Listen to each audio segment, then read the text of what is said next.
जब हमने वजह देखी तो वहां रस्सी लेके पुलिस ही नहीं थी। अफसोस की बात है, खास तौर से कश्मीर में पहला ही दिन में एक लैप्स हम इंदिरा जी को हम खो चुके हैं, राजीव जी को हम खो चुके हैं।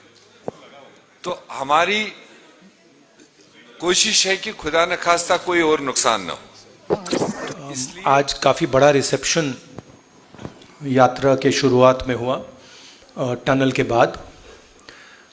के बाद जो पुलिस अरेंजमेंट था वो बिल्कुल कोलैप्स कर गया, और जो पुलिस वाले क्राउड को कंट्रोल करते हैं, रस्सियों को मैनेज करते हैं, वो या चले गए या दिखे नहीं। तो मेरी जो सिक्योरिटी डिटेल थी, उन्होंने हमें कहा कि हमें आगे नहीं चलना चाहिए, इसलिए हम नहीं चल पाए। एडमिनिस्ट्रेशन की जिम्मेदारी है कि जो क्राउड कंट्रोल होता है, पुलिस का जो रोल होता है, उसको गारंटी करें।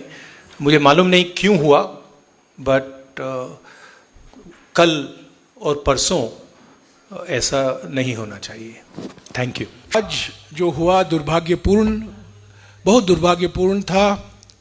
अभी राहुल जी की सिक्योरिटी टीम और प्रशासन के बीच में बातचीत चल रही है ताकि कल ये दोहराया नहीं जाएगा, और परसों भी जो यात्रा है उसमें भी ये परेशानी हमें इसकी सामना करना नहीं पड़ेगी।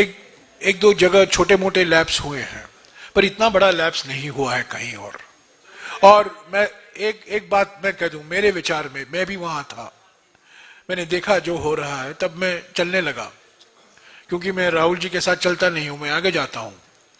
मैंने जो देखा, मेरे विचार में जिस मात्रा में क्राउड मौजूद थी, उसका अनुमान पहले ही लगाना चाहिए था प्रशासन को, और प्रशासन को इस बहुत ढीले ढंग से लिया। जो सुरक्षा बल होने चाहिए थे जिस मात्रा में, वो नहीं थे, और इसीलिए राहुल जी को गाड़ी में आना पड़ा। ये प्रशासन से चूक है, ये प्रशासन की चूक है, इसमें कोई दो राय नहीं हो सकती। अफसोस की बात है, खास तौर से कश्मीर में पहला ही दिन में एक लैप्स हमें एक्सपीरियंस करना पड़ रहा है।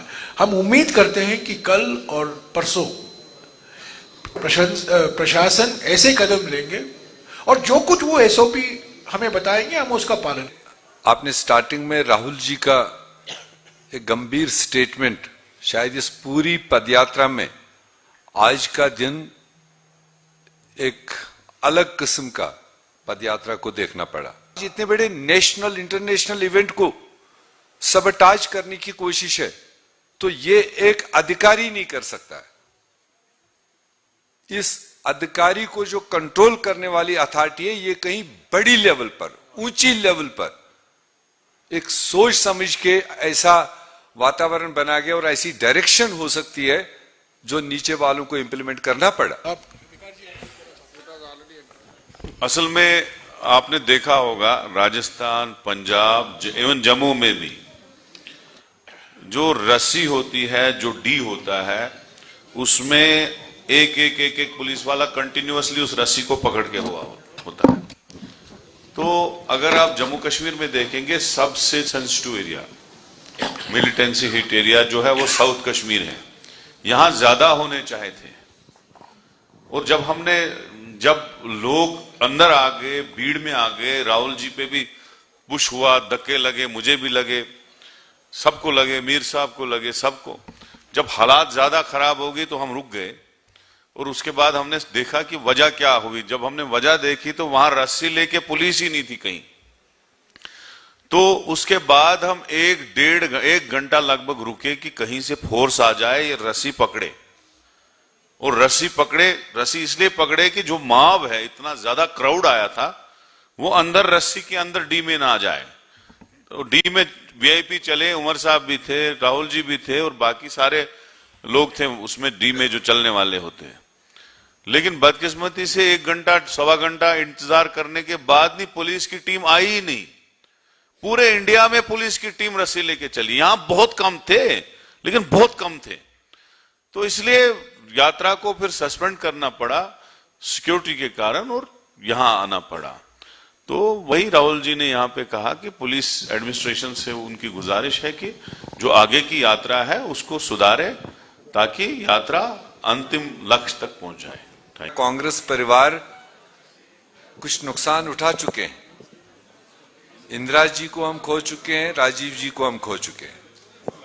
तो हमारी कोशिश है कि खुदा न खास्ता कोई और नुकसान न हो। तो इसलिए जो ये भारत जोड़ो यात्रा लेकर राहुल जी आ रहे हैं, पूरा देश दुनिया देख रहा है, और इसकी रिक्वायरमेंट क्या थी वो किसी वजह से सरकार उसको फुलफिल नहीं कर पाई।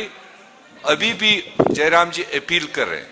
आज जो हुआ उसको छानबीन हो रहा है, मगर आने वाले 3 दिन कश्मीर के अंदर हैं, उसको महफूज बनाए, लोगों को महफूज बनाए, यात्रियों को महफूज बनाए, ये हमारी अपील।